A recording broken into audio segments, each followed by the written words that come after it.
A paz do Senhor, queridos irmãos, aos nossos amigos, uma boa noite. Hoje eu tenho uma mensagem de Deus para o coração dos irmãos, que se encontra no Evangelho de Marcos, capítulo 4, verso 35 ao 41.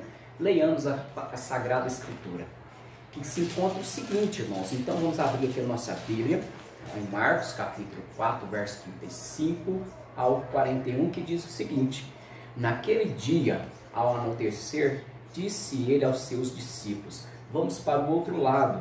Deixando a multidão, e eles o levaram no barco, assim como estava. Outros barcos também o acompanhavam. Levantou-se um forte vendaval, e as ondas se lançavam sobre o barco, de forma que este ia se enchendo de água. Jesus estava na popa, dormindo com a cabeça sobre um travesseiro. Os discípulos o acordaram e clamaram: Mestre, não importas que morramos?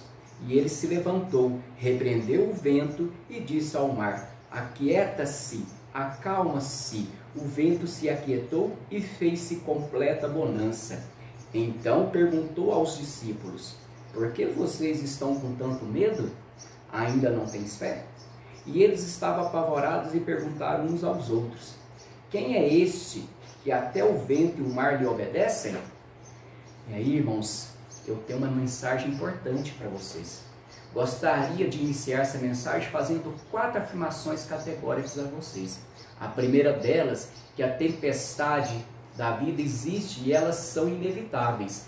Ninguém escapa, nem os homens, nem mulheres, nem jovens, nem os velhos, nem os ricos e nem os pobres, nem o doutor e nem os analfabetos, nem o crente e nem o descrente. Na caminhada do berço à sepultura, todos nós enfrentamos tempestades. Nós não estamos blindados. Nós não vivemos em uma redoma de vida. A nossa vida não desenvolve num parque de diversões. Nós não estamos numa colônia de férias. Aqui tem dor, tem lágrimas, tem choro. Aqui tem aperto, tem lutas. Se vocês estão enfrentando uma tempestade, você não é uma exceção. Todos nós enfrentamos as tempestades inevitáveis da vida. A segunda declaração é que as tempestades são imprevisíveis. Elas chegam de forma súbita, sem mandar aviso prévio. Chega na hora que menos esperamos. Coloca a nossa vida de ponta a cabeça. Transtorna a nossa agenda. Mexe com as estruturas da nossa casa. A terceira verdade, irmãos, é que as tempestades da vida são inadministráveis. Eu fico imaginando os discípulos no barco com Jesus. Parte deles eram os pescadores, tinham nascido naquela região, cresceram ao redor daquele mar, eram pescadores, conheciam palmo a palmo daquele mar. Certamente já tinha enfrentado algo parecido, mas naquele momento aquelas condições estavam inadministráveis para eles. Eles não conseguem administrar aquele problema. E assim na vida, muitas vezes, amigos, aquilo que parecia tão comum e doméstico à nossa vida se transforma em algo estranho. Aquilo que nós conseguimos lidar com tanta habilidade, agora não tem mais a mínima chance de nós termos o controle. E nisso há uma quarta verdade, que gostaria de afirmar. Essa verdade é consoladora aos nossos corações. É que a tempestade, além de ser inevitáveis, imprevisíveis, inadministráveis, elas são pedagógicas. Você e eu cremos nessa verdade gloriosa, pois Deus é soberano. Deus não é pego de surpresa com as tempestades. Quem vem sobre nós, por mais que seja o tamanho dessa tempestade, ela não deixa Deus constrangido. Ele sabe o que fazer. Saiba disso, irmão. Deus te ama. Até as tempestades contribuem para o nosso bem, para o nosso conhecimento, para a nossa experiência. As tempestades não vêm para destruir a sua vida. Ela vem para tonificar as musculaturas da tua alma, fortalecer o teu espírito, a tua fé. Eles não vêm para implantar incredulidade em seu coração. Ela vem para amolecer a dureza do seu coração e fazer você uma pessoa mais dependente de Deus. As tempestades são pedagógicas. Elas nos ensinam a ter um maior conhecimento, uma experiência com o nosso Deus. Diante dessas 4 afirmações anteriores, vamos agora discorrer o texto que nós lemos essa noite. Se você atentamente leu comigo, percebeu que esse texto está regido por 3 perguntas. A primeira pergunta está no verso 38, a pergunta dos discípulos a Jesus. A segunda pergunta se encontra no verso 40, a pergunta de Jesus aos discípulos. E a terceira pergunta é o verso 41, a pergunta entre os discípulos. Então nós vamos escorrer esses textos hoje. Já que o texto está regido por essas 3 perguntas e sobre o assunto que eu quero conversar com vocês. Então esse é o assunto que vamos falar nessa noite, sobre essas 3 perguntas. Vamos à primeira. Essa pergunta é a sua e a minha pergunta. É a pergunta de todos os nós. É a pergunta da nossa angústia. É a pergunta da nossa dor. É a pergunta do nosso aperto. É a pergunta de que alguém está passando por uma tempestade, por uma crise, por uma dor na alma, por uma enfermidade avassaladora, por uma crise financeira, por um problema conjugal, por um sentimento que nos leva ao desespero. É nessa hora que você diz: meu Deus, eu não sei mais o que fazer. Já usei todos os meus recursos. O problema só agrava. E quando você ore, busque mais um silêncio total. E quando você chora, as lágrimas secam nos seus olhos. Quando você jejua por causa de um problema e esse se agrava ainda mais. Nessa hora você e eu fazemos as mesmas perguntas que os discípulos. Senhor, tu não importa? Não vai fazeres nada? Não vai me ajudar? Não vai me socorrer? Não está vendo o meu aperto? Não está vendo a minha dor? Não está olhando as minhas lágrimas? Escuta o meu grito de socorro, meu mestre. Mestre, não te importa que pereçamos?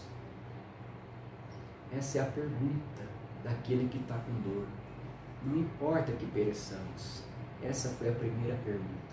Essa é a pergunta que todos nós fazemos durante as nossas dores. Vem a segunda pergunta desse mesmo texto. Jesus, despertando, repreende o vento e acalma o mar. E aí Jesus pergunta aos seus discípulos: por que vocês estão com medo? Como é que vocês não têm fé? Porque aqueles discípulos deveriam ter fé e não medo. Eu vou lhes dar 4 motivos.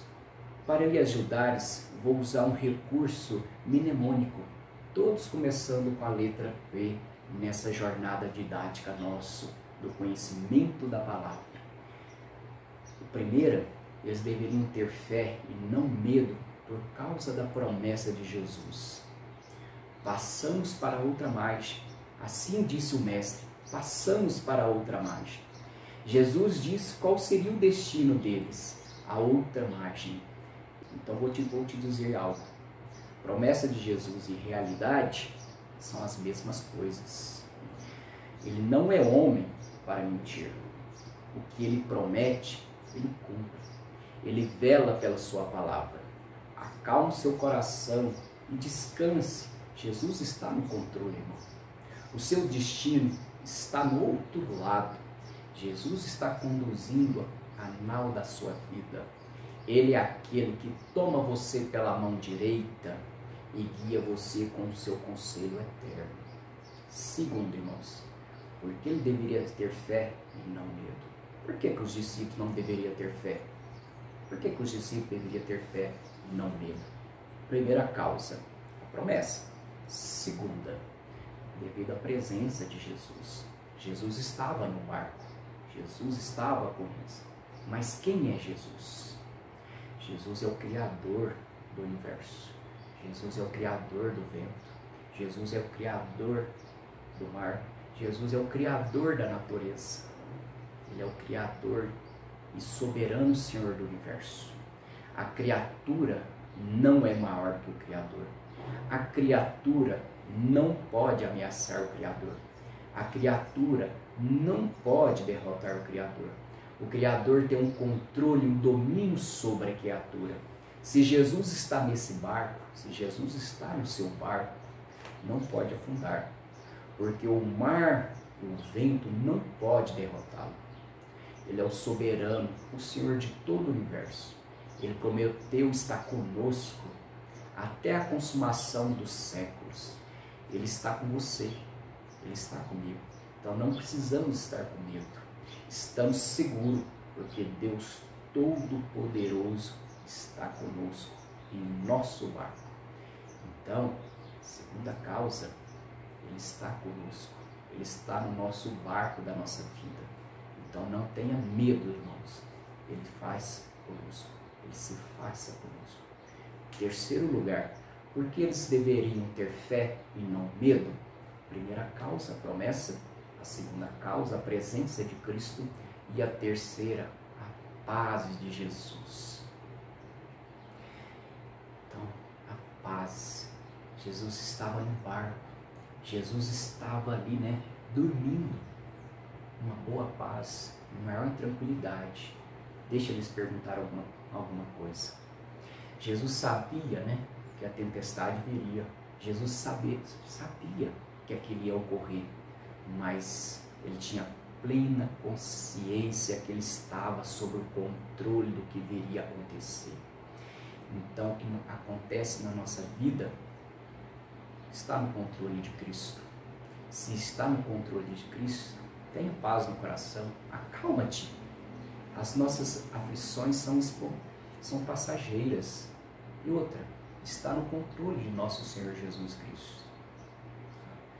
Paz não é a ausência da tempestade. Paz é a consciência que tudo está sob o controle, apesar da tempestade. Não do seu controle, não do meu controle, mas do controle do Senhor Jesus Cristo. Quarto lugar, por que eles deveriam ter fé e não medo? Primeira causa, a promessa. A segunda causa, a presença de Cristo. A terceira, a paz do Senhor. A quarta causa, o poder de Jesus. Então vejamos. Primeiro, o texto, pauta, nos mostra que tem todo o poder sobre a natureza. Jesus tem todo o poder sobre a natureza. Ele é o El Shaddai. Em outros textos sagrados também lemos que Deus tem um controle sobre a chuva, sobre o sol, sobre a lua, sobre as estrelas. Conhece todas elas e chama pelo nome, e elas vêm imediatamente reunir na tua presença. Conhece todas. E essas estrelas são mais numeradas do que toda a areia existente na terra, nas praias da terra. E Jesus as chama pelo nome. Jesus tem o controle de tudo em tua mão, devido ao seu poder. O universo inteiro escuta a sua voz e obedece. Segundo, Jesus tem um poder sobre os demônios. Ele dá a ordem e os demônios batem em retiradas. Em terceiro, Jesus tem um poder sobre os anjos. Ele dá uma ordem e os anjos saem para obedecer o seu comando. Quarto, Jesus tem um poder sobre as enfermidades, irmãos. A última palavra não é dos médicos, não é da ciência. Jesus tem um poder sobre a morte. Tem autoridade conferida nos céus e na terra. Por isso que você não precisa ter medo, você precisa ter fé. Nosso Jesus é a última palavra. Então, irmãos, nós vamos encerrar com uma última pergunta. Mas antes vejamos a cena desse barco. As ondas estavam furiosas, o barco subia e descia, enchendo-se de água, o vento levando-o para todos os lados. Porém, Jesus, calmo no barco, acordou, levantou e acalmou o mar. E o barco começa a balançar suavemente. Estava de noite, como vemos o texto, os discípulos todos molhados. e tomados com grande espanto e maravilhado com a grandeza de Jesus. Eles viram Jesus realizando vários milagres, curas, ensinamentos extraordinários, mas agora estão diante de um fato que lhes abriu mais a visão. Eles ampliavam a compreensão acerca de Jesus. E eles começam a perguntar uns para os outros, entre eles mesmos os discípulos: quem é este que até o vento e o mar lhe obedece? Quem é este? Sabe por quê, irmãos? Quem é este? Ora, este é aquele que foi simbolizado, né, irmãos, pelo tabernáculo. Foi simbolizado pela Arca da Aliança. Este que foi simbolizado por aquilo que estava dentro da arca, as tábuas da lei, o vaso com maná, a vara seca de Arão que floresceu. Este foi simbolizado pela tampa da arca do propiciatório, onde a glória de Deus se manifestava. Quem é este? Este é aquele que foi simbolizado pelo templo de Jerusalém, pelo sacrifício no templo, pelos ritos sagrados. Este é aquele que foi simbolizado pelas festas judaicas. Este é aquele que foi simbolizado pelo sábado. E tudo isso era simplesmente uma sombra dele. Ele é a realidade. Quem é este? Este é aquele que na plenitude dos tempos nasceu de mulher, nasceu sobre a lei para ser o nosso Redentor. Este é o Verbo eterno, pessoal e divino e autoexistente, Criador do que se fez carne e habitou entre nós e cheio de graça e de verdade. Quem é este?